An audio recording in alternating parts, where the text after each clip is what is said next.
रहीम अस्सलाम वालेकुम। आज हम बात करेंगे जो एक बड़ा ही दिल खराश वाक़या पेश आया है लाहौर में, और शायद हम उसके ऊपर बात ना करते, लेकिन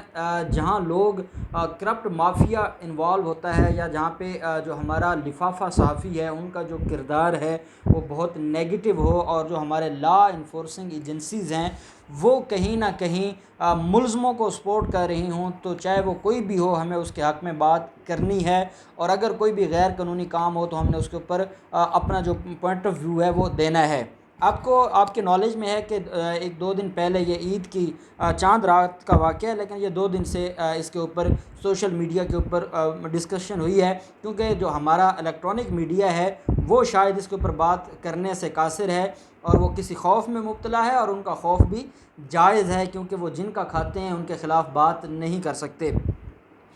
उस्मा खान जो कि एक एक्ट्रेस हैं, और पाकिस्तान के शोबे से उनका ताल्लुक़ है, उन्होंने उनके साथ एक वाक़या पेश आया। आपने देखा होगा, वीडियोस भी वायरल हुई कि किस तरह उसके घर के ऊपर हमला हुआ और जिस तरह की लैंग्वेज इस्तेमाल की गई। उसका जो वीडियोस के बाद जो मामला हुआ, तो जो दो बेटियां हैं, जो ठेकेदार है मलक रियाज, जो ठेकेदार कहना भी मैं समझता हूँ कि छोटा लफ्ज़ होगा, जो करप्ट माफिया का इन्वेस्टर है, लिफाफा मीडिया का इन्वेस्टर है मलक रियाज, उसकी दो बेटियों ने आकर हमला किया, धावा बोला, और उनके घर पर हमला करने के बाद उनके घर में साजो सामान तोड़ा, गालियाँ दी, आईएसआई की धमकियाँ दी, और बहुत कुछ वो वहाँ पर करती रहीं। और फिर वो वीडियो वायरल हो गई, और उस वायरल होने के बाद उस्मा खान और उसकी बहन की तरफ से एक एप्लीकेशन दी जाती है। उस एप्लीकेशन के ऊपर कोई कार्रवाई नहीं होती, और 2 दिन गुजरने के बाद फिर पुलिस के ऊपर जब सोशल मीडिया की तरफ से जो एक प्रेशर आता है, उस प्रेशर के बाद कार्रवाई शुरू होती है। और ये जो ठेकेदार की बेटियां थीं, इनका ट्रेंड भी चलता है, और उसके बाद एफ़आईआर दर्ज होती है। ये जो एफ़आईआर दर्ज हुई है, इस एफ़आईआर का नंबर है 443/20, 443/20 ये एफ़आईआर का नंबर है, और थाना ये डिफेंस है लाहौर का। और इसमें जो मुद्दइया हैं उस्मा खान दुख्तर सलीम खान, ये भी डिफेंस की रहने वाली हैं, और इसमें वो जो अपनी स्टोरी ये लिखती हैं कि एक आमना उस्मान मलिक है, जो ज़ौजा है उस्मान मलिक, और तीसरा जो दूसरी इसमें है वो जो एफ़आईआर इस वक्त मेरे पास है, पश्मीना मलिक हैं और अंबर मलिक हैं, ये दुख्तरान है रियाज़ मलिक की। ये 3 बेटियां हैं, और तीनों बेटियां मलिक रियाज़ की ये साहबजादियाँ आप कह सकते हैं, आप जो भी उनके लिए अल्फाज इस्तेमाल करना चाहें। हम तो फिर भी औरत का और बेटियों का हया करेंगे, चाहे उन्होंने अपनी जो औरत होने का और अपने जो अखलाकियात थे उसका जनाजा ख़ुद निकाला, और उन्होंने ये साबित किया कि वो किसी माफिया की बेटी हैं, उनके अंदर कोई अखलाक नामी चीज़ नहीं है, उनके अंदर कोई इंसानियत नहीं है। वो पैसे के नशे में इस हद तक उनके अंदर गरूर आ चुका है कि वो शायद अपने सिवा किसी को इंसान नहीं समझते। और जिस तरह उन्होंने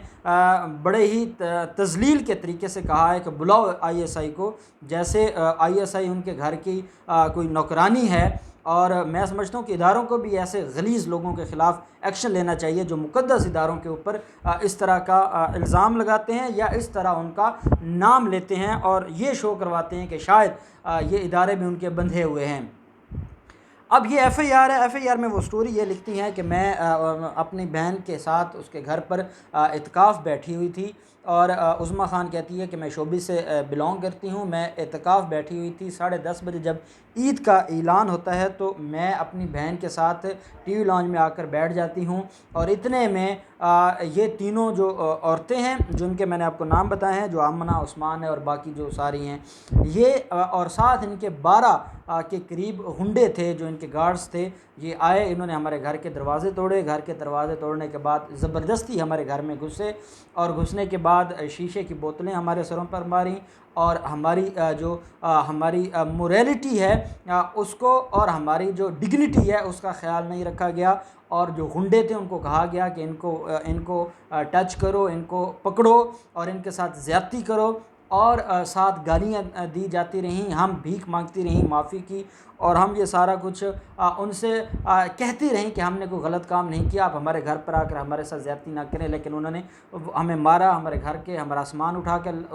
कर ले गई, हमें ज़लील किया, हमें हमारे डिफेम किया, और हमारे साथ ज़्यादती की। साथ उन्होंने ये कहा कि ये सारे का सारा मलिक रियाज़ ने और इन लोगों ने इसलिए किया है कि उनको हमारे साथ कोई दुश्मनी है या वो हमारे साथ, क्योंकि इसमें जो एफ़आईआर है, मैंने ये सारी एफ़आईआर पढ़ी है, तो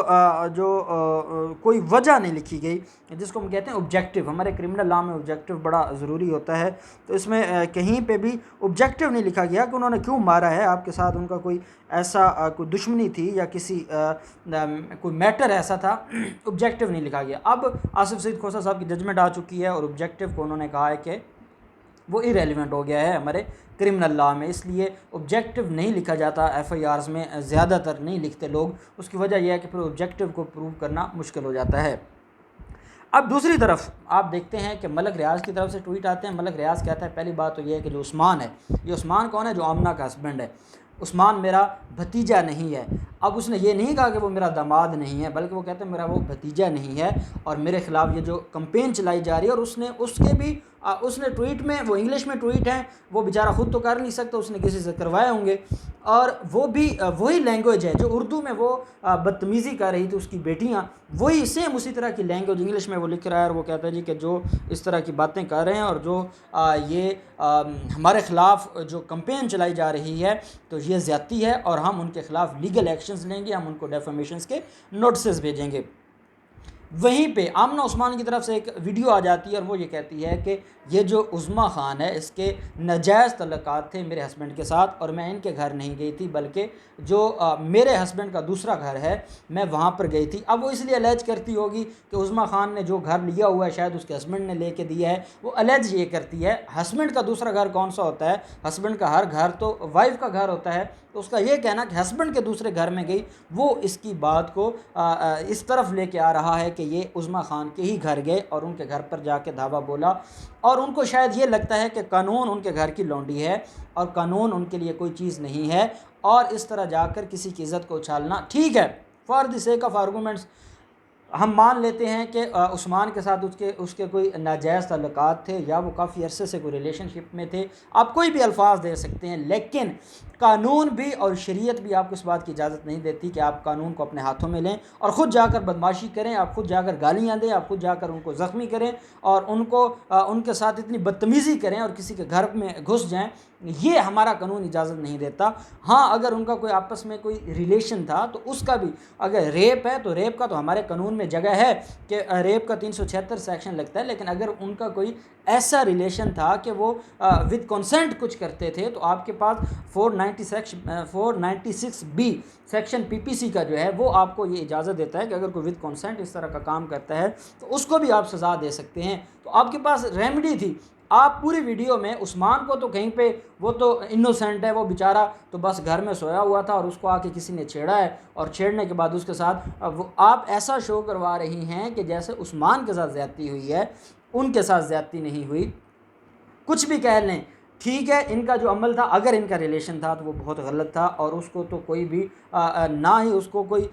लीगलाइज़ कर सकता है और ना ही उसको कोई डिफेंड कर सकता है, और ना ये अल्लाह पाक की चीज़ें हैं। अब किसी के ऊपर हमारे लॉ में, हमारे हदूद लॉ में किज़ब जो है वो कज़ब क्या है कि अगर कोई किसी के ऊपर झूठा बहतान बांधता है कि किसी के साथ नाजायज़ तल्लुकात हैं, वो कज़ब की डेफिनेशन में आता है और वो आपके जो हमारा कानून है, जो हद का कानून है, उसमें वो ऑफेंस फॉल करता है। अब हम कुछ नहीं कह सकते कि उनका आपस में कोई रिलेशन था या नहीं था। For the sake of arguments, अगर कोई रिलेशन था भी तो आपके पास ये हक़ नहीं था कि आप जाते और इस तरह बदमाशी करते और आप ये दिखाते कि आप कोई बड़ी आला मखलूक हैं और आप कुछ भी कर सकते हैं और आप कानून से मावरा हैं, और फिर आपका कहना ISI को बुलाओ, और ISI जो है वो ISI इस मुल्क का इदारा है, इस कौम का इदारा है। ISI पाकिस्तान के लिए जाती है। आप जैसे हैं, आप जैसे जो लोग हैं गैर अखलाकी लोग, मैं तो अल्फाज नहीं इस्तेमाल करना चाहता, हमें ज़ेब नहीं देता, क्योंकि हम भी अगर वैसे अल्फाज इस्तेमाल करने लग जाएंगे फिर उनमें और हमें कोई फ़र्क नहीं रहेगा। और article 14 dignity of human being, वो हमें इजाज़त देता है हर पाकिस्तानी को कि ये उसका फंडामेंटल राइट है, किसी की डिग्निटी को आप नुकसान नहीं पहुंचा सकते। ये आपने उनकी डिग्निटी को नुकसान पहुंचाया है। अब ये FIR दर्ज हो गई है। FIR दर्ज होने के बाद अब देखते हैं, हमारा मीडिया खामोश है, हमारी जो शीरी मज़ारी हैं ह्यूमन राइट्स की, वो बेचारी उन्होंने सिर्फ इतना किया, एक ट्वीट किया है और उसमें ये नहीं कहा, रिजेक्ट नहीं किया, उसको कंडेम नहीं किया, सिर्फ इतना कहा कि एफ़आईआर दर्ज हो गई और उस एफ़आईआर को अटैच कर दिया है। और बाकी जो हमारे मीडिया के लोग हैं सिवाय अरशद शरीफ के बाकी किसी ने कोई ट्वीट नहीं किया। वो हामिद मीर किधर गया, जो जिसको बलूचिस्तान में तो बड़े हकूक़ याद आते हैं, वो सलीम साफ़ी किधर गया, वो सुहेल वड़ैच किधर गया, जिनको चोर नवाज शरीफ के तो हकूक़ याद आते हैं। वहाँ एक वो औरत है, आप उस औरत को अगर इस तरह कोई किसी के साथ ज़्यादती करने लग जाएगा तो फिर तो जो इलाके का वडेरा है वो चाहेगा और जाकर लोगों को मारना शुरू कर देगा। ये कोई तरीक़ाकार नहीं है और इसको कंडेम करना होगा, इसकी मज़म्मत करनी होगी और इन लोगों के ख़िलाफ़ कार्रवाई करनी होगी। मैं हुकूमत पाकिस्तान से और वज़ीर आला पंजाब से मुतालबा करता हूँ कि इनको सज़ा दी जाए और आप दिखाएं और इमरान खान की हुकूमत दिखाए कि ये नया पाकिस्तान है और यहाँ पे कोई अमीर गरीब नहीं है। अगर कोई गुनाह करेगा तो गुनाहगार को सज़ा मिलेगी, कोई मुजरिम होगा तो उसको सज़ा मिलेगी, चाहे वो मलक रियाज या मियाँ मंशा या किसी और अरे गैरे की औलाद ना हो। तो अब देखते हैं कि एफ़आईआर दर्ज हो गई है, उसके बाद ये अब बुरी ज़मानतें करवाएंगे, प्री अरेस्ट बेल होगी और फिर जो इसमें डेवलपमेंट होती रहेगी हम आपको आगाह रखेंगे। बड़ा ही दिल दहला देने वाला है कि ये कोई जंगल का कानून है जहाँ पे ये हो रहा है या ये पाकिस्तान है जहाँ पे ये सारा कुछ हो रहा है। तो इस पे अफसोस ही किया जा सकता है। अब जो भी मामलात बनते हैं अल्टीमेटली ये पैचअप की तरफ जाएगा, लेकिन अगर पैचअप की तरफ नहीं जाता तो कानून को अपना रास्ता ख़ुद बनाना होगा और इन लोगों को सज़ा देनी होगी। बहुत शुक्रिया।